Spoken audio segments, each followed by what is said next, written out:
In today's lecture we will learn: what is the capital letter? The capital letter is also called a big letter or uppercase letter, or sometimes just a capital. When do you use a capital letter? Use the capital letter for the first letter in a sentence. Example: the dog is running. Come here. Always use a capital letter for the word. Example: I am 8 years old. Tom and our good friends. Use the capital letter for the names of people.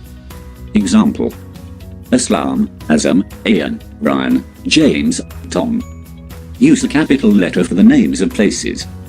Example: National Museum, Bronx Zoo, London, Sacramento. Use the capital letter for festivals, holidays, days of the week, months of the year. Example: New Year's Day, Christmas, Labor Day, Mother's Day, Sunday, Monday, Friday, January, May, July, October.